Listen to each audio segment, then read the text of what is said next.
أعوذ بالله من الشيطان الرجيم. بسم الله الرحمن الرحيم. الحمد لله الذي هدانا لهذا وما كنا لنهتدي لولا أن هدانا الله. لقد جاءت رسل ربنا بالحق. ثم الصلاة والسلام والتحية والإكرام على النبي الأمي المكي المدني القرشي الهاشمي المطلبي الأفضلي التهامي مولانا ومولانا الكونين جد الحسن والحسين المعلن الحق بالحق القاصم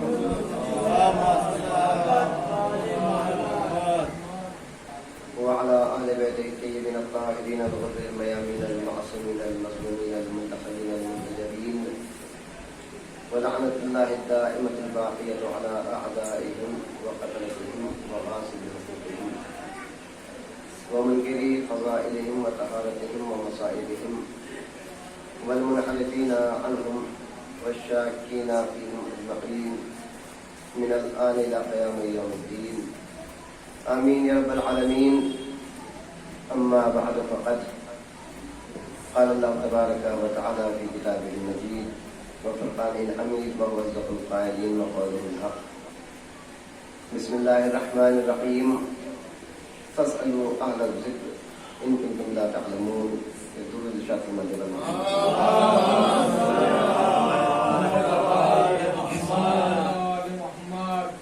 أيضا نگران قدر قرآن مجید میں خداوند عالم اپنے بندوں سے خطاب کرتے ہوئے ارشاد فرما رہا ہے فَاسْأَلُوا أَهْلَ الذِّكْرِ، اہل ذکر سے سوال کرو، اہل ذکر سے معلوم کرو، اہل ذکر سے پوچھو، اہل ذکر کے سامنے دست سوال دراز کرو.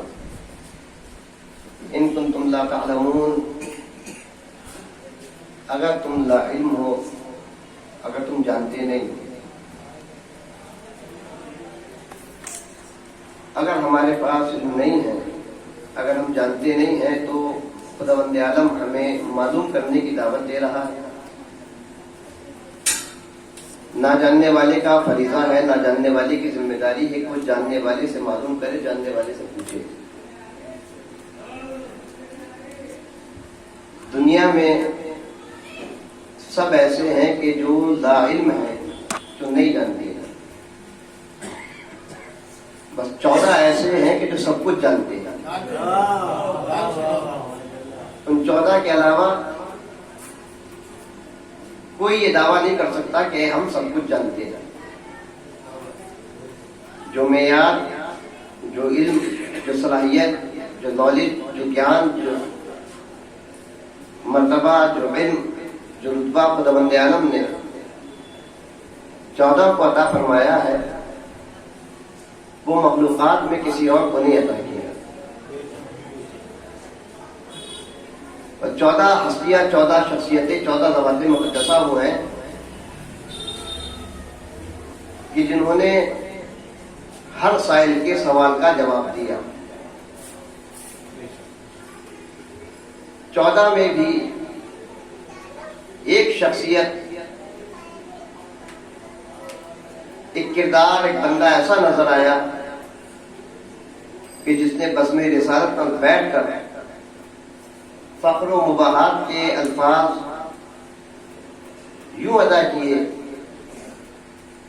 کہ نانا جان، خداوند عالم نے جو مرتبہ، جو رتبہ، جو درجہ، جو شرف مجھے عطا کیا ہے وہ کسی کو نہیں دیا. حالانکہ مولا کائنات بھی تشریف فرما ہے، امام حسن بھی تشریف فرما ہے، پیغمبر اسلام بھی تشریف فرما ہے، مگر امام حسین نے فخر و مباحات کے کلمات کہے کہ نانا جان، جو شرف خدا نے مجھے بخشا ہے وہ کسی کو نہیں بخشا. پیغمبر نے معلوم کیا کیا وہ شرف اللہ نے مجھے بھی نہیں بخشا. حسین نے کہا نہیں نانا جان، جو شرف اللہ نے مجھے بخشا ہے، جو درجہ مجھے عطا کیا ہے، اس شرف سے خداوند عالم نے میرے علاوہ کسی کو مشرف نہیں کیا. نبی نے معلوم کیا وہ کیسے؟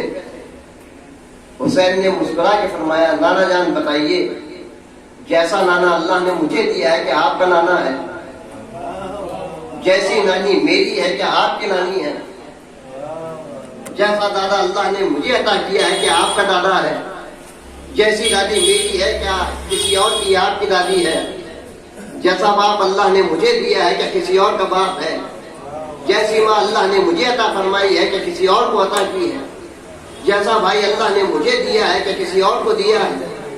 یقیناً جو شرف خداوند عالم نے حسین کو دیا ہے وہ کسی اور کو عطا نہیں کیا۔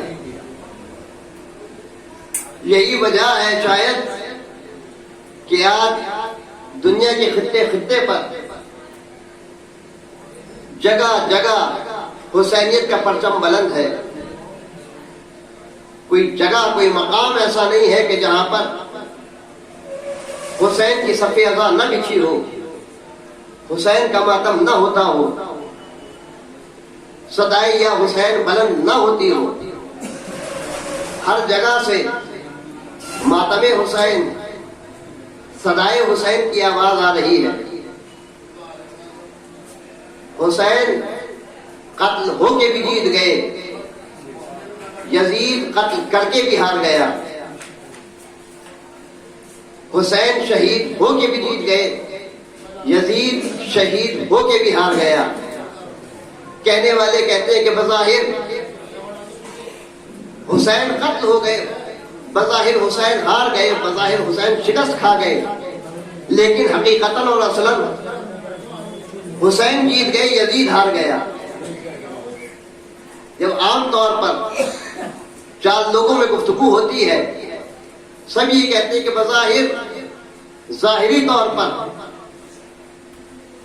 یزید جیت گیا، حسین ہار گیا، اور باطناً اور اصلاً اور حقیقتاً حسین جیتے ہیں، یزید ہارا ہے۔ میری اس بات سے اتفاق رکھتے ہیں کہ نہیں؟ یہ بات، یہ گفتگو، یہ چرچا ہوتی ہے کہ نہیں کہ ظاہراً حسین ہارے، یزید جیتا، حقیقتاً اور باطناً حسین جیتے، یزید ہارا۔ اس کے علاوہ تو گفتگو نہیں ہوتی۔ لیکن میں آپ حضرات کے اذہان کو جھنجھوڑتے ہوئے متوجہ کرنا چاہتا ہوں کہ حسین ایک شخصیت کا نام ہے کہ جس کا ہار سے کوئی لینا دینا نہیں۔ کوئی اگر یہ کہے کہ ظاہراً بھی حسین ہار گئے تو حسین اور ہار، حسین اور شکست ایک جگہ جمع نہیں ہو سکتے۔ حسین ظاہراً بھی جیتے ہیں، حسین باطناً بھی جیتے ہیں۔ تو حسین کو یزید نے مار ڈالا تھا، جیتا وہ ہے، کامیاب وہ ہوتا ہے جو زندہ رہتا ہے۔ حسین نے اس گمان، اس خیال، اس سوچ، اس فکر، اس تصور کو غلط ثابت کیا۔ حسین نے کہا کہ جو جیتا ہے وہ جیتتا ہے، جو زندگی گزارتا ہے، جو سانس لیتا ہے وہ کامیاب و کامران ہوتا ہے۔ یہ بالکل غلط ہے۔ حسین نے سکھایا کہ سانس لینا زندگی نہیں ہے، اپنے مقصد میں کامیاب ہو جانا زندگی ہے۔ لوگ یہ سوچتے ہیں کہ زندہ وہ ہے جو بولتا ہے۔ حسین نے کربلا کے میدان میں اس فلسفے کو، اس تصور کو، اس خیال کو باطل ثابت کیا۔ حسین نے کہا ایسا نہیں ہے کہ جو بولتا ہے وہ زندہ رہتا ہے۔ حسین نے نو کے نیزہ پہ قرآن سنا کے بتلایا کہ یہ بالکل غلط ہے کہ جو بولتا ہے وہ زندگی، وہ زندہ ہے۔ حسین نے نو کے نیزہ سے قرآن مجید کی آیات کی تلاوت کر کے بتلایا کہ ہم وہ نہیں ہیں کہ جو اوروں کی طرح زندگی گزارے، ہم ہمیشہ زندہ ہیں۔ اور جب بات دو گروہوں، دو گروپ، دو سنگٹھن کے درمیان میں لڑائی کی ہوتی ہے، جھگڑے کی ہوتی ہے کہ حسین اور یزید کا معاملہ تھا، دونوں کے درمیان میں جنگ ہوئی، ایک کو ہارنا تھا، ایک کو جیتنا تھا۔ جب دو گروہوں کے درمیان میں جنگ ہوتی ہے تو دیکھا یہ جاتا ہے کہ آخر جنگ ہوئی کیوں، لڑائی کیوں ہوئی. صلوات ارشاد فرماتے ہیں رحمۃ اللہ علیہ.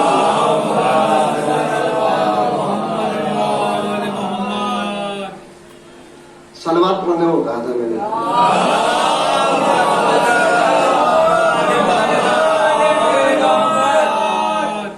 جب دو گروپ کے درمیان میں، دو گروہوں کے مابین جنگ ہوتی ہے، لڑائی ہوتی ہے، جدال ہوتا ہے، جھگڑا ہوتا ہے، تو دیکھا یہ جاتا ہے، سوال یہ پیدا ہوتا ہے کہ آخر دونوں میں لڑائی ہوئی کیوں، دونوں میں جھگڑا ہوا کس بات پر.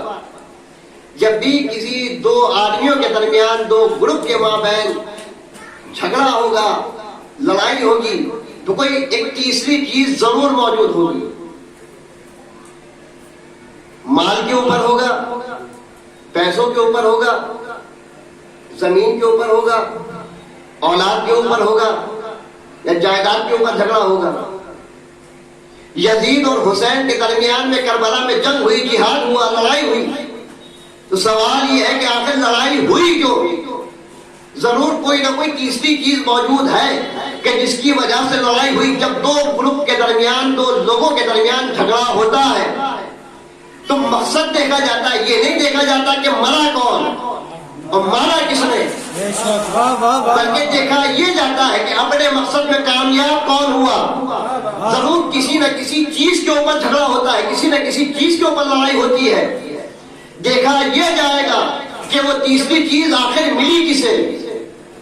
جسے وہ چیز مل گئی وہ جیت گیا، جسے وہ چیز نہیں ملی وہ ہار گیا. حسین اور یزید کے درمیان میں جنگ ہوئی، تو جنگ ہوئی کس بات پر کا سوال تھا؟ بیعت کا. اگر یزید بیعت لینے میں کامیاب ہو گیا تو یزید جیتا. حسین بیعت کو ٹھکرا کے اگر کامیاب ہو گئے تو حسین جیتے.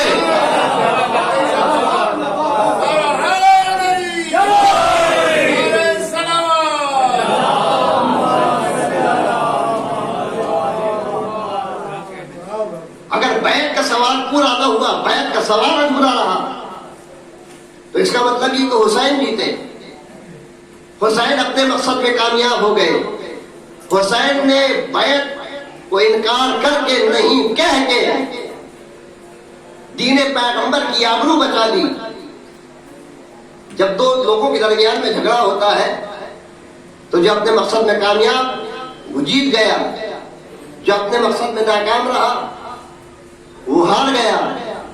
فرض کیجئے دو لوگوں کے درمیان، دو فریق کے درمیان لڑائی ہو، جھگڑا ہو پراپرٹی کو لے کر، جائیداد کے اوپر، اور مقدمہ عدالت تک آ جائے. دونوں فریق اپنے اپنے گواہ، اپنے اپنے ثبوت عدالت میں رکھیں گے. سول کورٹ میں مقدمہ جائے گا، ایک جیتے گا ایک ہارے گا. عدالت نے ایک کے حق میں فیصلہ دیا، وہ جیت گیا. جس کے حق میں فیصلہ نہ آیا وہ ہار گیا. ہارنے والا خاموش نہیں بیٹھا، اس نے مقدمہ دائر کر دیا، اپیل کر دی ہائی کورٹ میں. ہائی کورٹ کے جج نے بھی پہلے مقدمے کو مد نظر رکھتے ہوئے ثبوت اور گواہوں کی بنیاد پر فیصلہ اسی کے حق میں دیا جو نچلی عدالت سے جیت کے آیا تھا. وہ نچلی عدالت میں بھی جیتا، اوپر کی عدالت میں بھی جیتا. وہ نیچے کی عدالت میں بھی جیتا، اوپر کی عدالت میں بھی جیتا. اب بات کو روک کر ایک جملہ عرض کروں. جن کے پاس گاڑیاں ہیں، جو خود ڈرائیونگ کرتے ہیں، جو خود گاڑیاں چلاتے ہیں وہ بھی، اور جو ٹیکسی لے کے جاتے ہیں وہ بھی، اگر کوئی اگلی سیٹ پر بیٹھا ہو اور رات کا وقت ہو اور گاڑیاں چل رہی ہیں تو ڈرائیور کہے گا جو پیچھے بیٹھا ہے وہ آگے آ جائے، جو آگے بیٹھا ہے وہ پیچھے چلا جائے. اس لیے کہ اگر برابر میں بیٹھنے والا سونے لگے تو ڈرائیور کو بھی نیند آنے لگتی ہے. لہذا وہ اپنے برابر میں بیٹھنے نہیں دیتا. لہذا آپ لوگ خیال رکھیں جب تک کہ ذکر حسین کی گاڑی چل رہی ہے آپ کے برابر میں بیٹھنے والا کوئی سونے نہ پائے.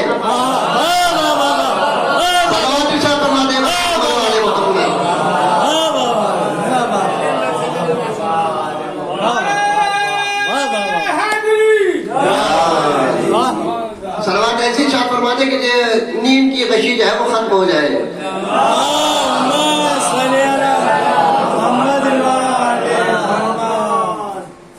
مقدمہ جب دائر ہوا پراپرٹی کا جائیداد کا تو وہ نیچلی عدالت میں بھی جیتا اوپر کی عدالت میں بھی جیتا.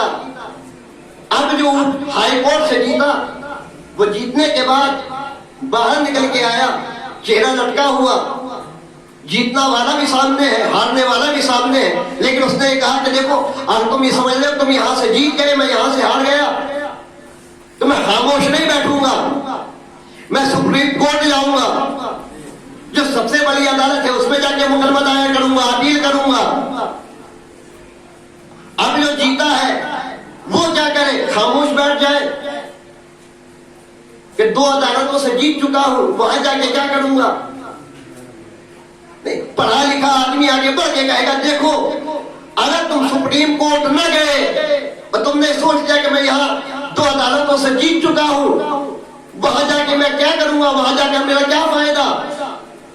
مجھے جانے کی ضرورت نہیں. خدا نہ کرے ہارنے والا وہاں جا کے جیت گیا تمہاری نچلی دونوں عدالتوں کی جیت ہار میں بدل جائے گی.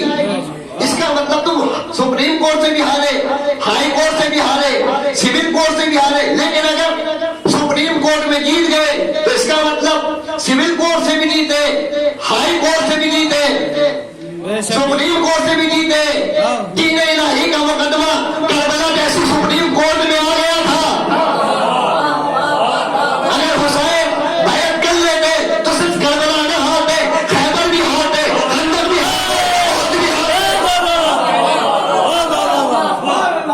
حسین نہ ہارتے.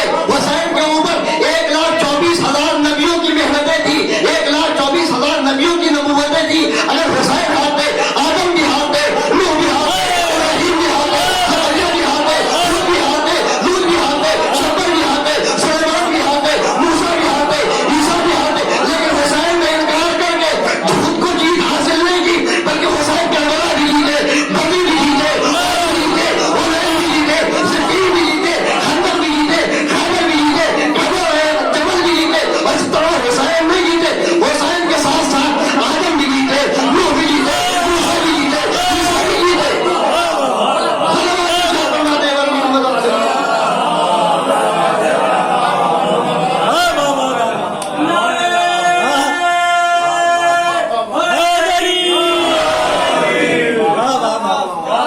کوئی یہ نہ سمجھے کہ کربلا کی جنگ ایک میدان میں تھی ایک جنگل میں تھی یا ریگستان میں تھی. میدان جنگل یا ریگستان میں نہیں تھی. کربلا کا مقدمہ سپریم کورٹ میں آ کے کھڑا ہو گیا تھا.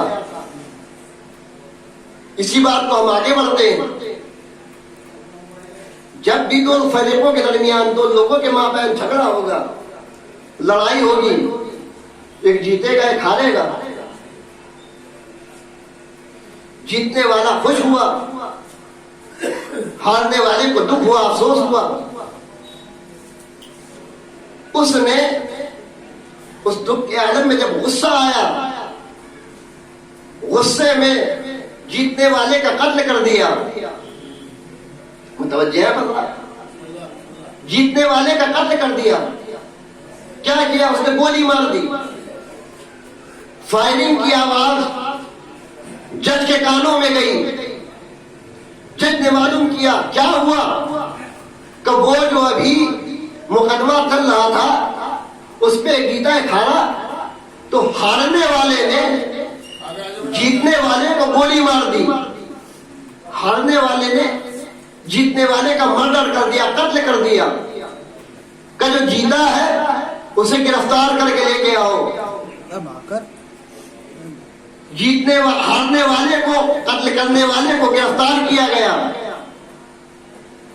کہ یہ قیدی ہے یہ بندی ہے. تو جی ہارنے والے کو گرفتار کر لیا گیا. جس بات پر مقدمہ تھا، جس پراپرٹی، جس جائیداد پر مقدمہ چل رہا تھا، اب اس کا کیا ہو؟ اس لیے کہ جو جیتا تھا پراپرٹی کا مقدمہ وہ تو مر گیا. اب کیا کرے؟ اب تو وہ کسی کام کی نہیں. جج صاحب آپ کا کیا خیال ہے؟ اب جو پراپرٹی، جو جائیداد ہے وہ ہارنے والے کو لے دیں؟ جیتنے والا تو مارا گیا. جج صاحب نے کہا نہیں، جو قتل ہو گیا جائیداد اسی کی ہے. کہ وہ تو مر گیا. کہ کوئی بات نہیں، اس کے وارث کو لے کے آؤ، اس کے بیٹوں کو لے کر آؤ، اس کی اولاد کو لے کر آؤ. ہم یہاں اسے اطمینان دلاتے ہیں کہ اب اس کا کام پکا ہے. اب اس سے کوئی جائیداد، یہ پراپرٹی نہیں چھین سکتا ہے. یہ جائیداد پختگی کے طور کے اوپر ہمیشہ ہمیشہ کے لیے اب اس کی ہو گئی ہے. اب یہ جائیداد کوئی نہیں چھین سکتا. کربلا میں سوال صرف حسین سے بیعت کا نہیں تھا، بلکہ بیعت کا سوال حسین کے باپ سے، یزید کے باپ نے کیا تھا. یزید کے دادا نے رسول سے سوال کیا تھا، نمرود نے ابراہیم سے سوال کیا تھا، فرعون نے موسیٰ سے سوال کیا تھا، شیطان نے آدم سے سوال کیا تھا. حسین نے قتل ہو کر سب کی محنتوں کو بچا لیا. جو شیطان نے آدم سے بیعت کا سوال کیا تھا وہ بھی ٹھکرایا.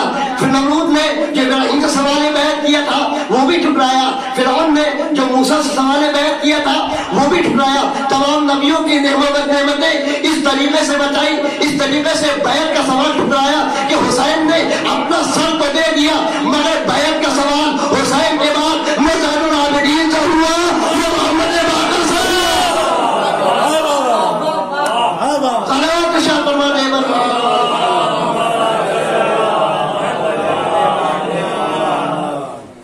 بعد حسین کسی کے سامنے بھی بیعت کا سوال نہ اٹھ سکا. پراپرٹی جائیداد اس کے وارثین کو، اس کی اولاد کو دے دی گئی. اب پھر ایک سوال اٹھا، کہا جس سے اس نے گولی ماری ہے، جس سے اس نے قتل کیا ہے، کہے سے گولی ماری؟ کہ ریوالور سے.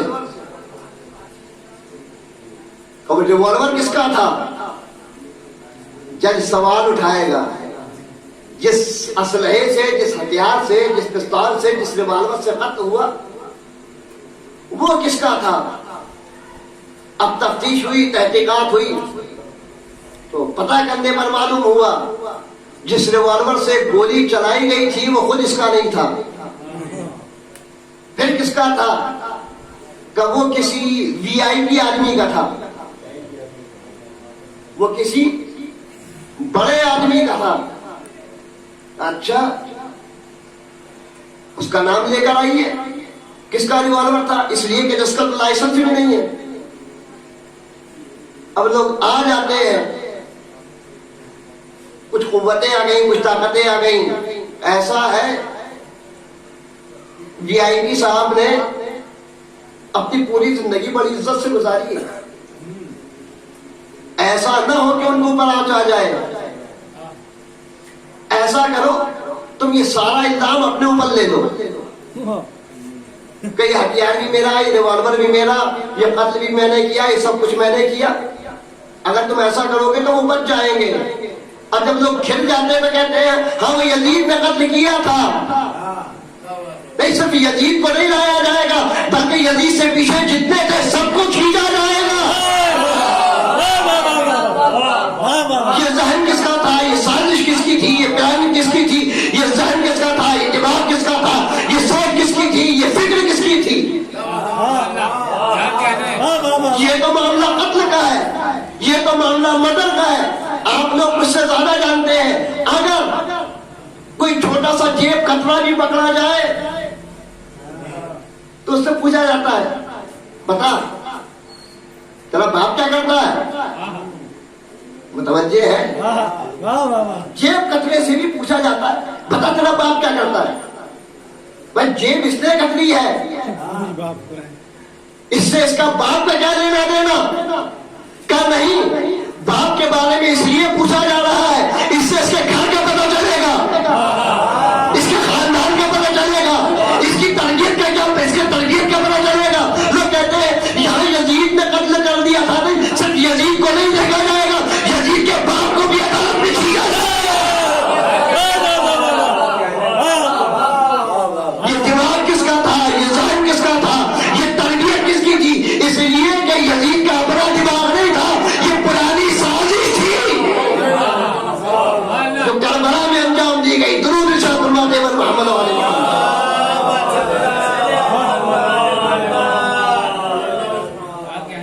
لوگ آ جاتے ہیں محرم میں، اعلانیہ طور پر میں یہ کہہ رہا ہوں، آ جاتے ہیں اعلانیہ محرم میں، وہ صرف یزید غلط تھا، صرف یزید یہ غلط نہیں تھا، آپ ہم سے ہمدردی نہ دکھائیے محرم میں آ کے، اعلیٰ ظرفی کا ثبوت نہ دیجیے، ایک راستہ چنو نا، اس پار یا اس پار۔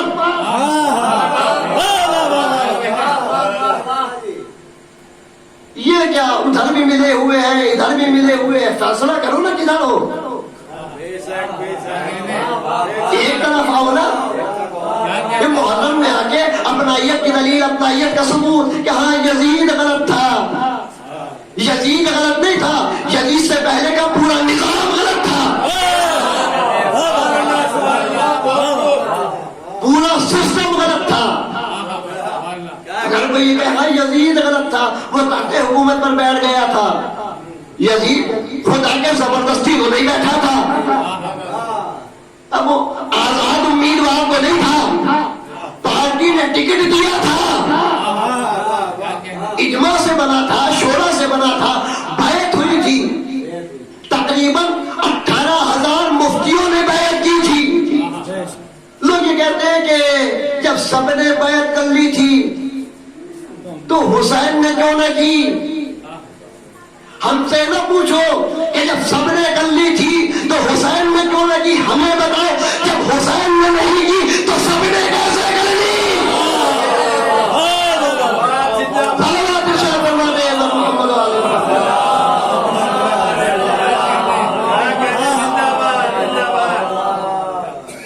جب حسین نے منع کر دیا تھا، اوروں نے بیعت کیوں کی؟ اور کیا ضد تھی کہ حسین سے ہی بیعت لی جائے؟ مسئلہ ہی یہی تھا، یزید جانتا تھا سب کی بیعت ایک طرف، حسین کی بیعت ایک طرف، اگر حسین کی بیعت ہو گئی تو یہاں سے آدم تک سب کی بیعت، اگر حسین نے انکار کر دیا تو یہاں سے وہاں تک سب نے انکار کر دیا۔ حسین نے ایک نہ کی، ایک نہیں، لیکن بیعت کر لو، حسین نے کہہ دیا نہیں، بیعت کرے سوال اٹھا، کہہ دیا نہیں،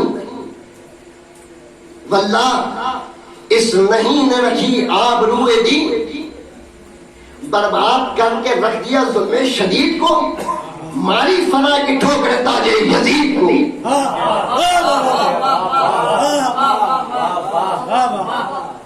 حسین نے منع کر دیا، سب نے منع کر دیا، اور یہ ذہن نشین فرما لیجئے، حسین کسی شخصیت کا نام نہیں، حسین ایک کردار کا نام۔ عصر عاشور تک شہدائے کربلا کا ذکر تھا، عصر عاشور کے بعد کربلا کے اسیروں کی مصیبتوں کا بیان ہے۔ بعد شہادت حسین ظالموں نے اکتفا نہ کی ظلم پر، خیموں میں آگ لگائی، نوکے نیزہ کے ذریعے سے سیدانیوں کے سروں سے ردائیں چھینی، بیمار کے نیچے سے بستر کھینچا، سکینہ کے کرتے کا دامن جل گیا، سکینہ کے رخسار پہ تماچے مارے، سکینہ کے کانوں سے گوشوارے اس طرح سے چھینے کہ 4 سال کی یتیمہ حسین دریائے فرات کا رخ کر کے آواز دیتی رہی، چچا جان مدد کے لیے آ جائیے۔ بابا جان نے جو گوشوارے کانوں میں پہنائے تھے ظالم نے اس طرح سے چھینے ہیں کہ کان زخمی ہو گئے ہیں، کان سے لہو جاری ہو گیا۔ 11 محرم کو اہل حرم کو اسیر کر کے لے جایا جانے لگا۔ روایت بتاتی ہے کہ اہل حرم کو جن ناقوں پر سوار کرایا گیا ان ناقوں پر کجاوے موجود نہ تھے۔ ایک رسی میں 12 گلے باندھے گئے۔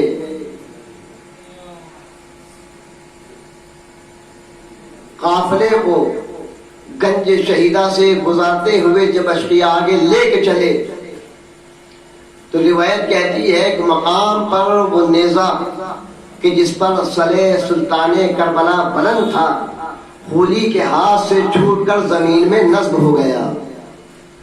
خولی نے چاہا کہ نیزہ برآمد ہو جائے، نیزہ برآمد نہ ہوا۔ شمر آگے بڑھا، شمر نے چاہا نیزہ کسی طریقے سے زمین سے نکل جائے، لیکن نیزہ نہ نکلا۔ تو ایک مرتبہ شمر مدون تازیانے کو ہوا میں لہراتا ہوا ہتھکڑیوں والے بیمار امام کے پاس آ کے کہتا ہے، سید سجاد بتاؤ تمہارے بابا کا سر آگے کیوں نہیں بڑھتا، ورنہ ابھی تازیانے سے اذیت دوں گا۔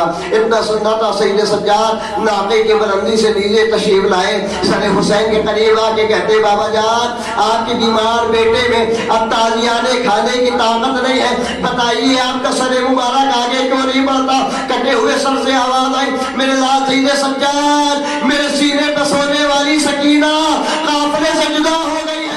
شہزادیہ ناقے کی بلندی سے نیچے آئی اور سکینہ کو تلاشتے ہوئے آگے بڑھنے لگی۔ آواز دیتی جاتی، سکینہ سکینہ میری لال کہاں ہو، آواز دو، آواز دو، تم نظر نہیں آتی۔ سکینہ کو تلاشتے ہوئے دونوں بیویاں دونوں شہزادیاں ایک مقام پر پہنچی تو کیا دیکھا، ایک سیاہ پوش معظمہ ہے جس نے چہرے پہ نقاب ڈال رکھا ہے، ایک مقام پر بیٹھی ہوئی ہے، سکینہ کو گود میں بٹھا رکھا ہے، سکینہ کے سر میں دست شفقت پھیر رہی ہے۔ سیاہ زینب آگے بڑھی، 2 زانو ہو کر سیاہ پوش معظمہ کے سامنے بیٹھ کر ہاتھوں کو جوڑ کے کہنے لگی، اے بیوی آپ کا بہت بہت شکریہ، اس لیے کہ جب سے اس کا بابا مارا گیا ہے کسی نے اسے پیار نہیں کیا، کسی نے تازیانے مارے، کسی نے رخسار پہ تماچے مارے، کسی نے کانوں سے گوشوارے چھینے، بی بی آپ نے اس بچی کو پیار کیا، آپ کا بہت بہت شکریہ۔ ایک مرتبہ سیاہ پوش معظمہ نے چہرے سے نقاب کو الٹ کیا، اے زینب کس کا شکریہ ادا کر رہی ہے، تم نے نہ پہچانا میں کوئی غیر نہیں، تمہاری دکھیانی ماں فاطمہ ہوں۔ میں نے سکینہ کو دیکھا، اپنی آغوش میں بٹھا لیا، زینب نے ماں کو دیکھا، آگے بڑھی، ماں کے گلے میں باہیں ڈال لی، اماں اب آئی ہو جب میرے عباس کے بازو کٹ گئے، اماں اب آئی ہو جب میرے اکبر کے سینے پہ برچھیاں نہیں رکھ چکی، اماں اب آئی ہو جب میرے آنو محمد مارے گئے، اماں اب آئی ہو، اماں اب آئی ہو جب میرے قاسم کلاش پامالے سمیں اسپا ہو گیا، اماں اب آئی ہو۔ میں فریاد